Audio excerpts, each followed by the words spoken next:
Bueno, buenas noches, tardes o días, dependiendo desde qué momento o qué lugar ustedes lleguen a ver este video. Hace rato ya que no grababa videos así como tipo ensayos sobre algo y la verdad que lo extrañaba muchísimo, pero bueno, hemos estado haciendo otro tipo de contenido en el canal que introduciendo nuevos temas que bueno, creo que a muchas personas tal vez les ha parecido también interesante. Pero ya continuando con la agenda comunicacional de este canal y por supuesto desarrollando el programa político ideológico que pues en este canal al fin y al cabo tratamos de construir, vamos a hablar sobre lo que les comentaba ya en días pasados y es sobre este libro. Seguramente muchos lo conocen y lo habrán leído alguna vez. Yo creo que esto es un clásico.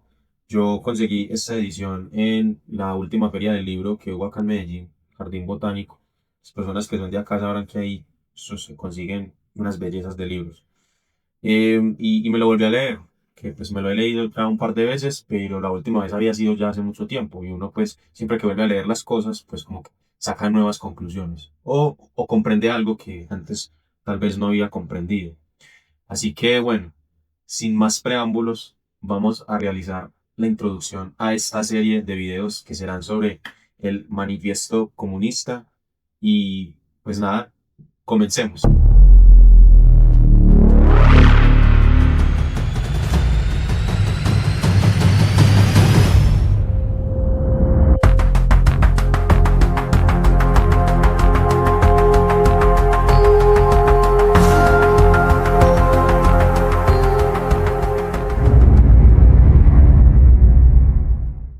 Bueno, como les venía diciendo, vamos a comenzar una serie de videos que le voy a llamar Introducción al Marxismo, porque pues normalmente cuando uno le recomienda a alguien adentrarse en el pensamiento de Marx y Engels y en últimas pues en el socialismo científico, pues al menos yo siempre le digo a las personas que vengan a consultar este libro. Primero leerse este libro, El Manifiesto Comunista. Es un panfleto político, un programa ideario político que fue escrito por Marx y Engels para la entonces Liga Comunista. En este video pues estaremos haciendo la introducción que hace este mismo libro, me ha gustado mucho. Yo tengo esta edición, como les decía, la conseguí en la Feria del Libro y es una edición mexicana de Compañía General de Ediciones. Año 1967, una época bastante interesante.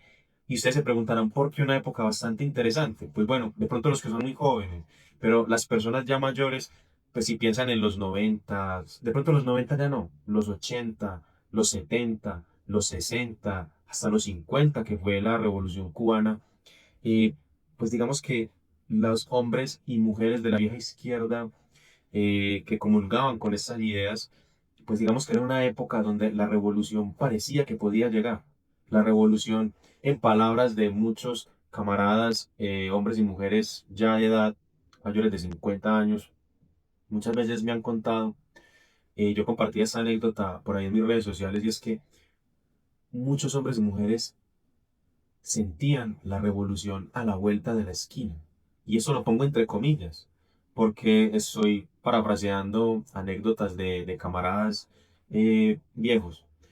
Y ellos desarrollaron y ellos creyeron estas cosas, por ejemplo, 1967, el año en que muere el Che Guevara, pero que estaba la Unión Soviética, pero que estaba la China con Mao en el poder, que estaba Cuba, que apoyó levantamientos y guerrillas de inspiración marxista-leninista en muchas partes en América Latina.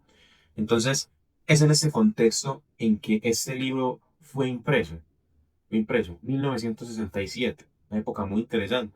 Eh, a mí no me tocó, obviamente, pero yo sí sé y he escuchado anécdotas de que, por ejemplo, tener esto en el bolso en muchos de nuestros países era un delito, era un crimen.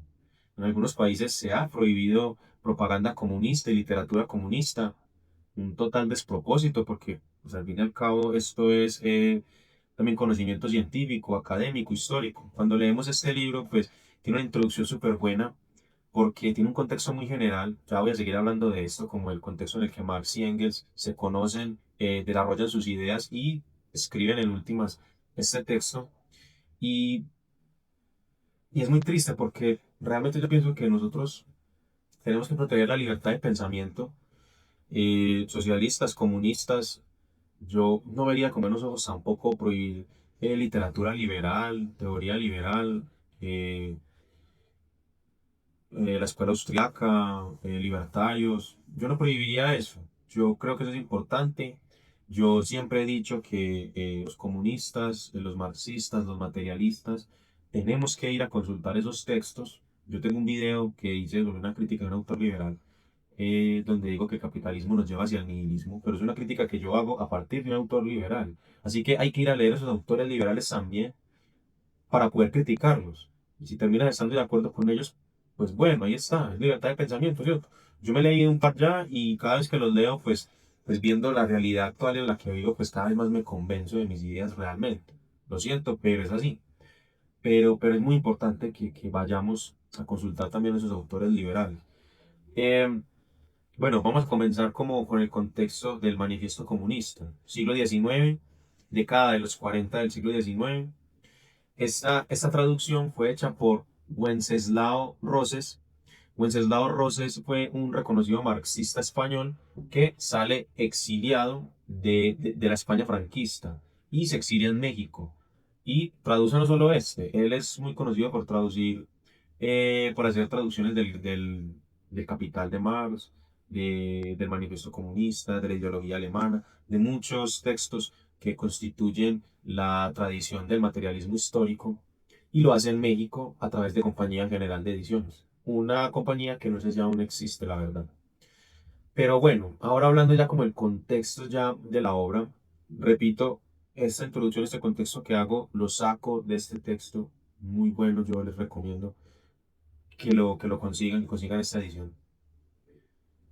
El segundo Congreso de la Liga Comunista, reunido en Londres en 1847, encomendó a Marx y Engels la redacción del programa político de la Liga que pasaría a la historia con el nombre de este libro, el Manifiesto Comunista, que como les decía es un panfleto político, es un ideal, un programa político de ese partido, de ese momento. La Liga Comunista es la primera organización política del proletariado. Y ojo con esto, es la primera vez que el proletariado, que en ese entonces nos lleva mucho tiempo de haber aparecido como clase, pues ya digamos subordinada, ¿cierto? Pero no existe hace mucho tiempo, porque la revolución industrial hasta ese momento no llevaba ni 100 años, ¿cierto? En muchas partes del mundo no existe clase obrera como tal. Es decir, la década de los 40 del siglo XIX en Colombia, yo dudo, es más, dudo no, no existía clase obrera como tal. No existía clase obrera como tal en Colombia en ese momento. En Europa sí, porque allá es donde es la revolución industrial, pero no había sucedido hace mucho. Entonces, esta Liga Comunista es la primera organización política del proletariado y es el procedente directo del movimiento obrero internacional. Esto, este es el procedente directo, es el origen del movimiento obrero internacional. Marx y Engels, pues dos autores que uno no puede olvidar, uno no puede olvidar. Yo digo que eso para mí hace parte ya de la literatura universal. Y para muchos puede sonar polémico porque le puede sonar muy ideológico, pero las clases sociales son acontecimientos objetivos históricos y esas cosas pues yo creo que no se pueden negar, ¿cierto? Entonces, yo pienso que la lucha de clases sí existe, existía, existe y por lo menos yo creo que existirá durante un tiempo más, no sabemos cuánto, pero al menos este ciclo yo creo que sí. Marx y Engels no fundaron el socialismo. Marx y Engels no fundaron el socialismo. De pronto muchas personas piensan, eh, muchas personas del común dirán que Marx y Engels son los fundadores del socialismo, pero esto no es así. Y si todavía se mantiene como un mito, pues entonces tenemos que desmontar ese mito. Porque Marx y Engels fundan el socialismo, pero científico. El materialismo histórico, la dialéctica materialista de Marx, es el socialismo científico, que eso sí no existía. Pero el socialismo ha existido siempre. Pues, y también han existido nociones de socialismo en muchos momentos de la historia. Por ejemplo, yo he sostenido que la República de Platón es una especie de socialismo, es un tipo de noción de socialismo. ¿Por qué? ¿Por qué? Yo lo sostengo porque el filósofo rey al que se refiere Platón, los guardianes, los artesanos, pues en últimas también los gobernantes, eh, todas las personas podrían ser el filósofo rey al que se refiere Platón. En teoría, podrían ser el filósofo rey, o ser el guardián, o ser el gobernante. Para Platón, esa sociedad no democrática, que Platón era enemigo de la democracia, porque Platón sentía que, que en la democracia ateniense, porque él se refiere al momento histórico en el que él está viviendo, él encuentra que en la democracia ateniense, por la misma democracia, llegaban a gobernar personas que no estaban realmente preparadas. Miren a ver si se les hace alguna semejanza con las sociedades actuales. Entonces, es eso lo que lo lleva a él a pensar la república ideal suya que él se está imaginando. ¿Y por qué digo que es un socialismo? Porque cualquier persona, en principio, podría llegar a ser ese filósofo rey si demostraba las capacidades, si las demostraba. Y esa república debe, porque allí está consignado por Platón, debe dar educación universal a todos. Hay una deuda con las mujeres, por supuesto. No, no, el filósofo rey no concibe que sea una filósofa rey. Y tenemos que decirlo y hay que reconocerlo. Pero bueno, ya ustedes saben el contexto de la antigua Grecia. Otro texto que yo sostengo, que es un tipo de socialismo, es la Utopía de Tomás Moros. Utopía de Tomás Moros, 1516. Utopía de Tomás Moros se desarrolla en una isla que se llama Utopía. Es una isla donde no existe la propiedad privada y el trabajo está organizado equitativamente. Y eso también es un antecedente del socialismo. Entonces, como podemos ver, Marx y Engels no fundan el socialismo ya existe. Es más, el socialismo es una constante en la historia de la humanidad. Es lo normal, es lo común. El liberalismo es la excepción. El individuo, mejor dicho, el individualismo es la excepción. Tomás Moros, que es un clérigo católico, perdón, un clérigo católico que renunció a abandonar su fe y su lealtad a la Iglesia Católica en el contexto en que el rey Enrique VIII pues quería divorciarse de Catalina de Aragón, de la corona de Aragón y de Castilla, y el Papa, en ese momento recuerdo que era el Papa, no se lo permite, no le permite divorciarse de Catalina de Aragón y entonces Enrique VIII le da una pataleta y le da por separarse de la iglesia y crea otra nueva iglesia, que es la iglesia anglicana, y él se declara rey y papa. Pues papa en esa secta cristiana. Y Tomás Moro se rehúsa a abandonar la lealtad por la iglesia católica, se rehúsa a abandonar su fe y adherir al anglicanismo, y pues el rey Enrique VIII lo condena y le dan pena de muerte. Tomás Moros murió fiel a la Iglesia Católica, pero eso no es lo importante es el texto que escribe, que lo hace basándose en el cristianismo, pues en ideas profundamente cristianas. Y aquí es donde voy que también el cristianismo puede ser entendido como un tipo de socialismo, socialismo primitivo, pero que también utópico, ¿cierto? Que es aquí a lo que vamos. Es que el socialismo antes de Marx y Engels no fue de carácter científico, como veremos ya más adelante. Sigamos. Marx y Engels se conocieron por primera vez en persona el 28 de agosto de 1844 en París, en el Café de la Régence, un lugar frecuentado por intelectuales y revolucionarios de la época. ¿Cuál es el contexto del encuentro? Pues Engels venía de publicar La situación de la clase obrera en Inglaterra, un texto que impresionó profundamente a Marx, y Marx estaba exiliado en París, estaba desarrollando su crítica a la filosofía alemana y al socialismo utópico. Socialismo utópico que tiene, pues como grandes referencias, podríamos mencionar se me ocurren tres en este momento. Un francés, Saint Etienne, que es uno de los precursores del socialismo utópico, Robert Owen, él era británico, Y incluso muchos plantean que los escritos de Flora Tristán es una especie de socialismo utópico, una especie de socialismo utópico, que abogaba por una unión obrera universal. Flora Tristán, peruana, escribió en español. Ese encuentro de Marx y Engels marcó el inicio de una colaboración intelectual de 40 años, que daría lugar a obras como La ideología alemana, texto que nunca vería la luz por completo, El manifiesto comunista y muchos textos clave del materialismo histórico. Luego de ese encuentro, Marx y Engels se volverían a ver en Bruselas, 1845, y escriben una crítica contra los idealistas hegelianos, a lo que Engels diría, y leeré textualmente del libro, página 22.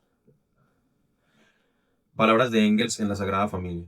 Cuando volvimos a reunirnos en Bruselas en la primavera de 1845, Marx, partiendo de las bases a que acabo de referirme, había desarrollado ya a grandes rasgos su teoría materialista de la historia, y no nos quedaba más que sentarnos a trabajar y desenvolver en detalle la nueva concepción conquistada, proyectándola en diferentes direcciones. Este fue Engels en La Sagrada Familia, un texto suyo de 1845. Eh, Marx y Engels ambos provienen de Hegel, del idealismo alemán. En algún momento ambos fueron discípulos de Hegel, pero que luego le dan la vuelta a esa dialéctica hegeliana para construir su propia dialéctica materialista. Aquí como vemos Engels, que siempre, de pronto muchos lo saben, Engels siempre dijo que el proletariado internacional le debe en gran medida, en mayor medida, más que a él, al propio Engels, le deben más a Marx por la teoría liberadora, la teoría revolucionaria, que pues en últimas va a liberar al proletariado. Eso es lo que piensa Engels. Engels siempre lo dice, es que el materialismo histórico es una teoría marxista. Engels es un colaborador y pues Engels no, pues, no tiene problema en reconocerlo así. Ahora, lo otro interesante que nosotros pues tenemos que profundizar es que Marx y Engels provienen de Hegel, del idealismo alemán. Y es muy interesante porque, pues, normalmente la dialéctica materialista es una vuelta al revés de la dialéctica hegeliana. ¿Por qué? Porque, pues bueno, ¿qué diferencias podemos trazar entre el idealismo alemán y el materialismo histórico dialéctico? Y es pues que para Hegel antes maestro de Marx, que para Hegel la historia está determinada por la racionalidad del individuo, de las personas, que la historia está determinada por la razón. Entonces, ¿cuál es la vuelta al revés que le hace Marx? Y es que Marx le dice a Papi Hegel, le dice, Papi Hegel, eso no es cierto. La razón no es lo que determina la historia, sino las estructuras económicas en donde se desarrolla esa historia. Entonces, en últimas, ¿qué es eso? Es la lucha de clases. ¿Qué es el materialismo histórico? Miren que aquí estamos haciendo una introducción al marxismo y al pensamiento de Marx. Y de dónde proviene Marx y la vuelta al revés que Marx hace de Hegel. Entonces, rebobinemos. Para Hegel, la historia la determina la racionalidad de las acciones de los individuos. Para Marx, la historia la determina la estructura económica en que se desarrollan esas ideas. Y miren que esto va a ser muy importante para seguir entendiendo el pensamiento de Marx, para que nos introduzcamos al pensamiento de Marx. Y es por eso que en la ideología alemana, un texto de Marx y Engels que nunca vería la luz por completo, sino mucho tiempo después, y es esto, y es por esto que Marx y Engels se preguntan en la ideología alemana si la conciencia determina la vida, que es lo que cree Hegel, y se murió pensando eso, o si más bien es la vida la que determina la conciencia. Pues entonces Marx y Engels van a concluir que es la vida la que determina la conciencia. ¿Y por qué? ¿Y por qué? Y aquí es donde los materialistas siempre tenemos que recordar que, pues para mí, que soy más materialista, pues le diría a los idealistas que ahí es donde ellos se están equivocando. Porque que es lo que Marx comprende. Y es que la razón no puede determinar la historia porque, pues, es como si los idealistas pensaran que la razón está abstraída de la realidad. Y aquí es algo, pues, que en lo que Platón de pronto está equivocado, y es que no existe un mundo de las ideas, pues de existir eso, pues en todo caso está codeterminado con esta misma realidad material. Entonces, la razón no es algo que determine, pues porque la razón está siendo producida en este mundo material. Y entonces, en lo que comprenden Marx y Engels es que pues simplemente esas estructuras materiales, que es nada más que la realidad misma, están todo el tiempo siendo codeterminadas e interactuando dialécticamente con esa razón, con las ideas. Las estructuras materiales están interactuando todo el tiempo dialécticamente con la razón, con las ideas. Y, y pues entonces pues llegaremos a la conclusión que en últimas lo lo más trascendental sería la realidad material, que va a condicionar esa conciencia. ¿Por qué? Porque si no, pues todas las culturas, todas las religiones, todos los imperios que han llegado, que han existido a lo largo de toda la historia, pues llegarían a las mismas conclusiones sobre las mismas cosas. O, o, o, o existiría pues como una verdad absoluta que no es así, que no es así. Y aquí es donde idealistas y liberales, que no son lo mismo siempre, pero se encuentran mucho y es en tratar pues a través de la razón, porque confían demasiado en la razón, encontrar un mejor modo de vida posible para los seres humanos que no existe y no puede existir así, así como verdad absoluta, única, porque no hay una sola verdad absoluta, al menos para mí y para muchos materialistas. Entonces, para que continuemos, pues, ¿qué es lo que plantea, lo que la vuelta al revés que Marx y Engels pues siguen dando de Hegel? Y para terminar, diré que pues Hegel decía que todo lo real es racional y que todo lo racional es real. Pues en el materialismo histórico, materialismo dialéctico, más bien diríamos, a diferencia de Hegel, que todo lo real es material y que, en últimas, todo lo material es real. Bueno, sigamos. Con la apropiación de la Liga Comunista y con integrantes como Marx y Engels, se conectan por primera vez en la historia dos movimientos que venían trabajando por caminos separados: la crítica cimentada del comunismo y las luchas y organizaciones del proletariado. De esta fusión de las dos corrientes, que como ya dice esta edición, venían caminando por separado, nace el socialismo científico. ¿Y qué va a hacer el socialismo científico? Pues va a matar en el proletariado el deseo de un socialismo utópico y va a combatir la idea del comunismo como una simple banalidad filosófica, como una simple postura o escala de valores, no. O sea, con Marx y Engels, el comunismo y el socialismo van a ser una posición una posición política y van a proponer un programa, un proyecto político respecto del Estado. Eso es lo que van a hacer. Eso es lo que van a hacer. Eh, ¿Por qué? Porque los otros socialismos utópicos, pues digamos que al fin y al cabo no desarrollaron nunca un proyecto político, no sabían qué iban a hacer. O sea, iban a llegar al poder, no se sabe cómo y no se sabe qué es lo que iban a hacer. Bueno, y entonces de aquí, Marx, volveré a leer textualmente el libro, página 19. Marx proclamará en sus anales franco-alemanes, un texto de 1844, página 19, denme un momento por favor, acá lo tengo. Marx va a proclamar algo muy bonito en relación a, a a esta fusión de proletariado e intelectuales, que en últimas es eso, que tiene que ir siempre de la mano y se necesitan mutuamente. Y en relación a esto, Marx dirá, 1844, abro comillas, el rayo de la idea había prendido en el candoroso suelo popular. La filosofía se había convertido en la cabeza, el proletariado en el corazón de esta gran cruzada emancipadora.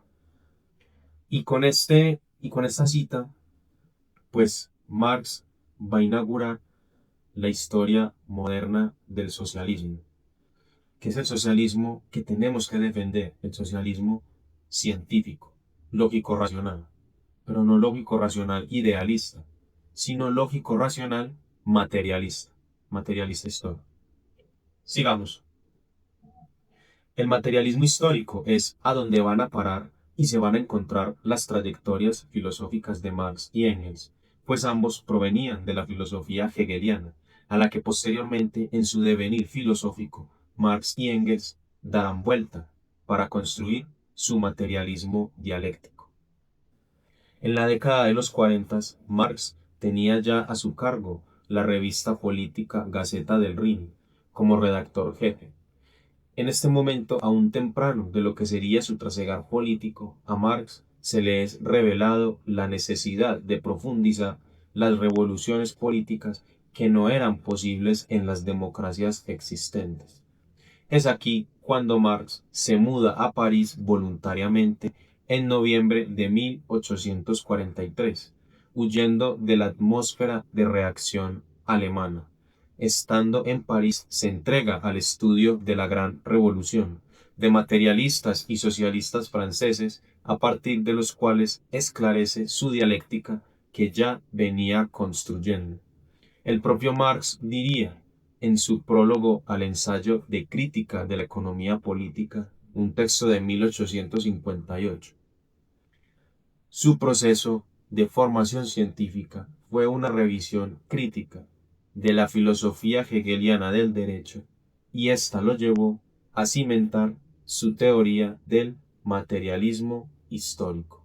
Hasta aquí vemos pues cómo, cómo se ha ido gestando esa nueva idea de comunismo, de comunismo. Muchos, hasta aquí de pronto muchos se preguntarán por qué se, se intentó dar, bueno, se intentó no es la palabra, se decidió dar por nombre al movimiento, a los partidos, a la misma liga, el adjetivo de comunista y no de socialista, no de socialista. Porque como vamos a ver, pues luego ya en este libro, al pasar de los capítulos, este es el primer capítulo, ya el siguiente sería pues ya como tal el capítulo uno, que sería burgueses y proletarios. Pero volviendo al tema, ¿por qué se le da el nombre de comunista? Que incluso acá en la introducción de este libro se dice. Y es que como les decía, el socialismo no aparece con Marx y Engels, y tampoco va a ser el único socialismo. Y ni siquiera el único que va a perdurar. Es muy importante recordarle a las personas esto y que este tampoco es el único socialismo.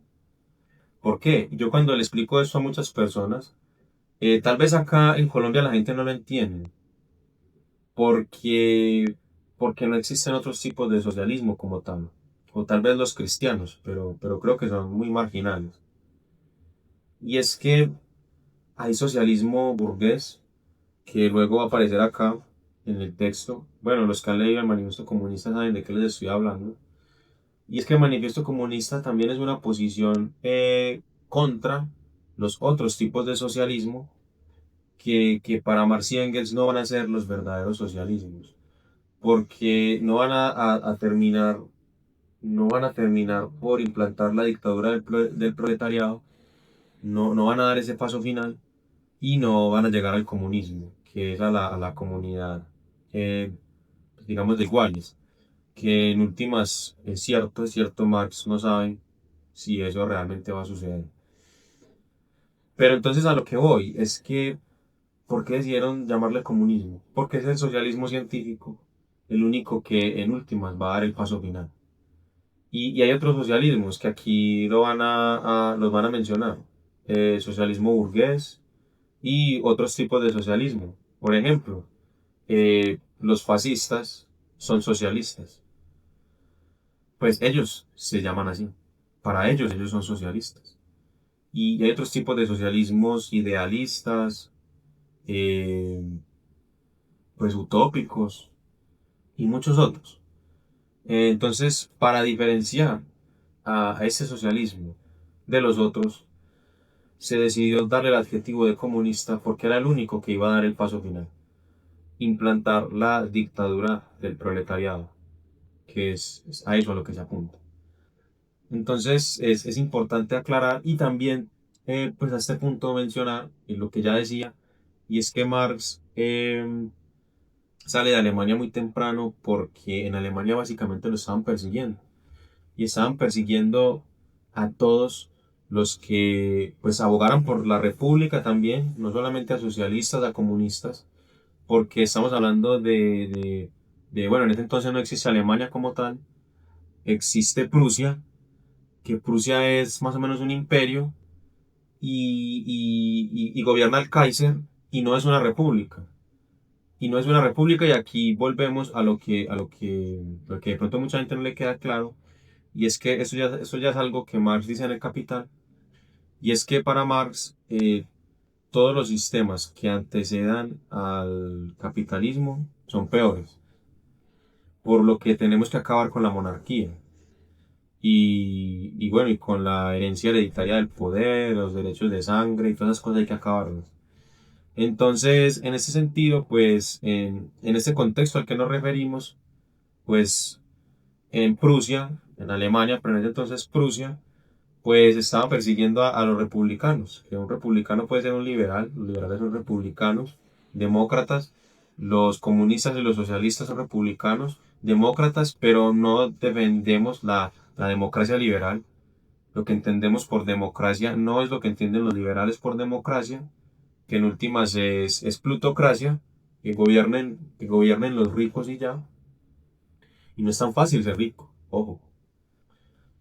Eh, y ese es el contexto. Entonces Marx sale exiliado, va a Francia, luego en Francia también sale, porque pues el sobrino, el nieto de Napoleón, Napoleón III, llegan al poder y también es un tipo de reacción.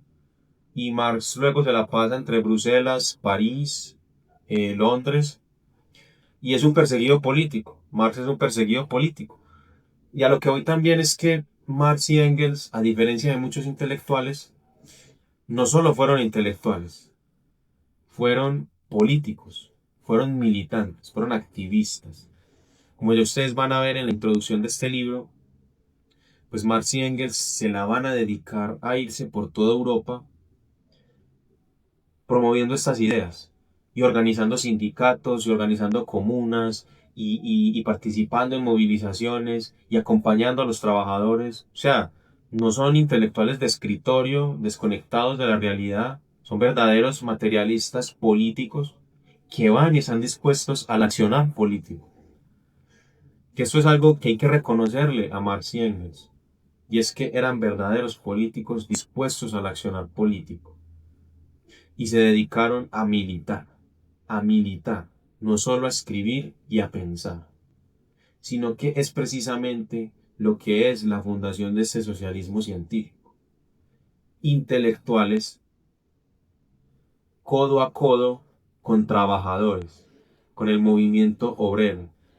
Y esto a mucha gente se le olvidó y muchos marxistas vulgares que solo se dedican a escribir o a hacer militancia, pues no lo sé, desde su casa leyendo un libro, porque al fin y al cabo no van a aportar en nada, en nada, en nada. Hay que militar, hay que salir a la calle y hay que estar dispuesto al accionar político. A ti que me estás viendo, espero que se te graben estas palabras. O si no, pues entonces dedícate a cualquier otra arte liberal. Dedícate a soñar a ser un burgués.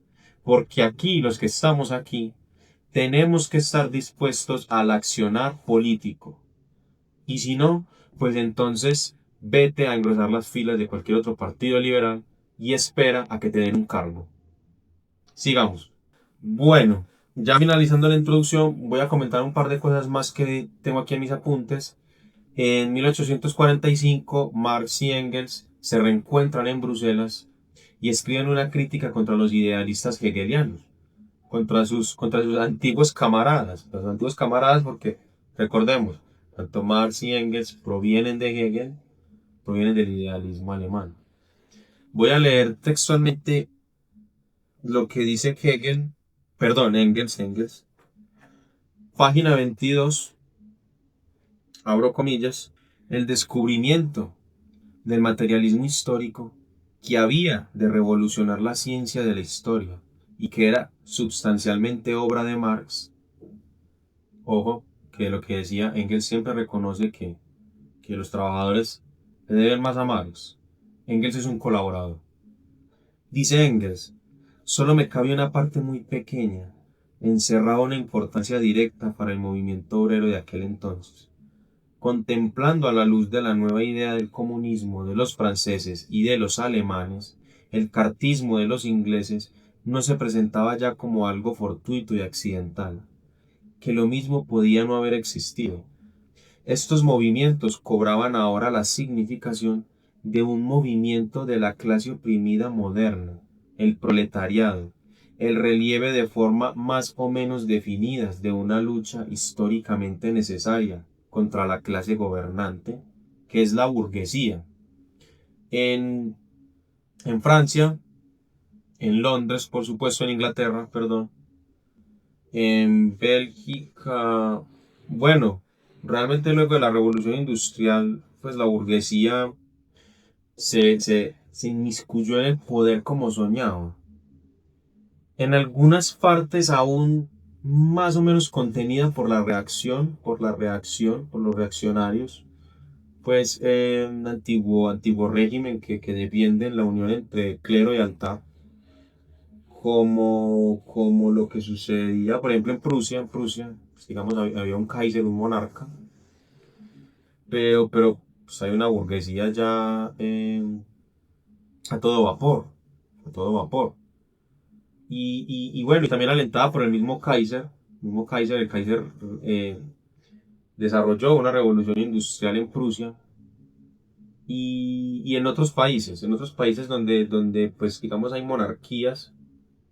donde hay monarquías, pero en todo caso ya con las horas contadas, más bien contadas. Es que las monarquías que quedan pues, realmente son muy pocas y que son más como un símbolo, un símbolo y ya, pues no tienen realmente gran trascendencia, gran trascendencia. El poder en Occidente, por lo menos, hegemónico es la clase dominante, que es que los burgueses, los dueños de producción. Es a eso a lo que se refiere. Y sigue diciendo, me perdí, el proletariado, el relieve contra la burguesía, necesaria contra la clase gobernante, contra la burguesía, la clase gobernante es la burguesía, de la forma de lucha de clases, pero de una lucha de clases que se distinguía de todas las anteriores.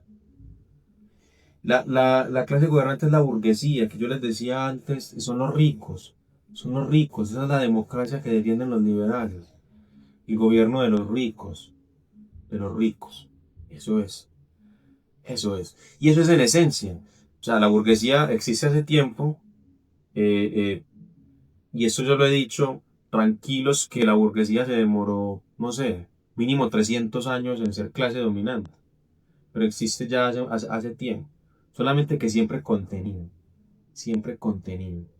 ya sea por los nobles, por los aristócratas, por los monarcas, por la iglesia contuvo la burguesía mucho tiempo y a mucha gente se le olvidó y a mucha gente, a muchos cristianos, bueno, sobre todo católicos, se les olvidó que la iglesia condena el liberalismo. Es bueno que lo vuelvan a recordar. Eh, a partir de ahora, el comunismo entonces dejaba de ser una incubación por la fantasía de un ideal social lo más perfecto posible, estas son palabras de Engels, y convertíase en el estudio del carácter, las condiciones y los objetivos generales que de ella se derivaban necesariamente en la lucha mantenida por el proletariado. Estas son palabras de Engels. Entonces, como les decía, la burguesía se tardó un poco, mínimo 300 años. La clase obrera existe, si mucho, hace 200 años y eso que no en todas partes y bien constituida hace 150. La lucha apenas empieza. Díganme ustedes, ¿qué piensan? Em, Voy a leer otra cita que tenía aquí preparada, página 24, y ya voy finalizando, y leeré un prólogo de Engels y concluimos este primer capítulo y ya pues nos vamos al siguiente capítulo que sería Burgueses y Proletarios, ya el manifiesto comunista como tal. Y lo seguiremos desarrollando. Veré si de pronto invito a alguien en algún capítulo a que me acompañe a comentarlo. Y terminamos esta serie que será también como una serie especial para diciembre, para que ustedes vuelvan a leer el manifiesto, para que volvamos a estas ideas del marxismo. Y bueno, y un par de videos y se acaba este canal por este año, por ejemplo.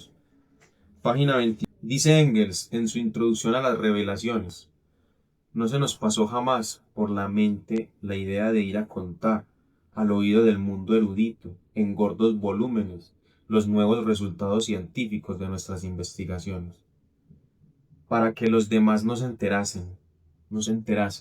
Y esto se hace muchos intelectuales y profesores universitarios y ya, que son como una burguesía intelectual.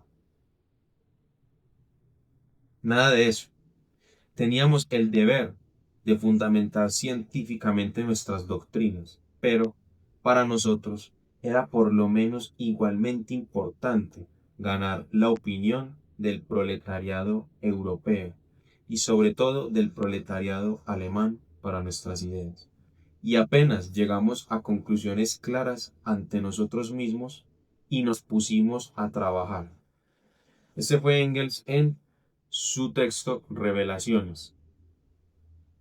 Lo que les decía, Marx y Engels son políticos, eran políticos, y atacan a esos pseudointelectuales.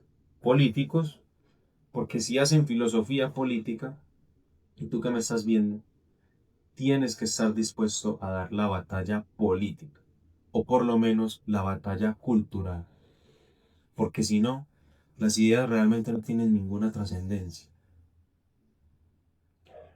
En el verano de 1847, la Liga de los Justicieros es reorganizada. Este es como decir, el antecesor de la Liga Comunista, la Liga de los Justicieros, que luego es purgada por Marx y Engels y los nuevos pues, materialistas, purgada de socialistas utópicos, de socialistas burgueses, también de, sí, aquí también lo dice en la introducción, de socialistas cristianos utópicos, porque como lo dije, el cristianismo es un tipo de socialismo primitivo, pero que pues no basta con ir a la iglesia y que el cura te diga que el destino universal de los bienes y que te hable de la comunidad de cristianos. Mm, no es suficiente, no es suficiente, no es suficiente. Entonces, esta Liga de los Justicieros en el verano del 47 es reorganizada en sus estatutos y renombrada como Liga Comunista. Página 46, vamos a la página 46. La finalidad de la Liga. Aquí ya está reformulada en los nuevos estatutos ya como Liga Comunista. La finalidad de la Liga es el derrocamiento de la burguesía, la instauración del régimen proletario, la abolición de la vieja sociedad burguesa, ojalá fuera vieja, todavía es actual, basada en los antagonismos, por lo menos en Occidente, basada en los antagonismos de clase y la creación de una sociedad nueva, sin clases ni propiedad privada. Ya ese sería como el paso final. Bueno, por último, leeré un prólogo de la página 51 y damos por terminado esta primera sesión de introducción al marxismo en el manifiesto comunista. Voy a leer un prólogo, página 57. Leer el prólogo de Engels a la edición alemana. Este libro tiene un montón de prólogos, demasiados. Muy bueno también por eso, porque evidencian el contexto que se vivía en ese momento para la edición de cada manifiesto comunista y en muchos idiomas. Este prólogo es a una edición alemana de 1883 del manifiesto. Es de Engels y dice así, ya van a ver por qué decidí leer eh, porque es muy sentido, es muy sentido. Desgraciadamente, al pie de este prólogo, a la nueva edición del manifiesto, ya solo aparecerá mi firma. Marx, ese hombre a quien la clase obrera toda de Europa y América debe más que a hombre alguno, descansa en el cementerio de Highgate, y sobre su tumba crece ya la primera hierba. Muerto él, sería doblemente absurdo pensar en revisar ni en adicionar el manifiesto. En cambio, creo obligado, ahora más que nunca, a consignar aquí una vez más para que quede bien patente la siguiente afirmación. La idea cardinal que inspira todo el manifiesto, a saber, que el régimen económico de la producción y la estructuración social que de él se deriva, necesariamente en cada época histórica, constituye la base sobre la cual se asienta la historia política e intelectual de esa época, y que por tanto toda la historia de la sociedad, una vez disuelto el primitivo régimen de comunidad del suelo, es una historia de lucha de clases. Cuando dice el primitivo régimen de comunidad del suelo, pues se refiere tal vez al ser humano nómada o los primeros sociedades sedentarias. Es una historia de lucha de clases desde allí, de luchas entre clases explotadoras y explotadas. No sé, pensemos en los patricios, los plebeyos, los esclavos, en la antigua Grecia y en todas las sociedades que han existido. No puede ya emanciparse de la clase que la explota y la oprime, o sea, el proletariado, y lo oprime la burguesía, sin emancipar para siempre a la sociedad entera de la opresión, la explotación y las luchas de clases. Esta idea cardinal fue fruto personal y exclusivo de Marx. Yo creo que todos quisiéramos tener un amigo o un camarada como Engels, que ama tanto a Marx. Y aunque ya no es la primera vez que lo hago constar, me ha parecido oportuno dejarlo estampado aquí, a la cabeza del manifiesto. Y termina el prólogo y firma Friedrich Engels en Londres, 28 de junio de 1883. Este fue Engels a un prólogo de una edición alemana de 1883. Bueno, el manifiesto comunista es más vigente que nunca. Sí, aunque no lo creas.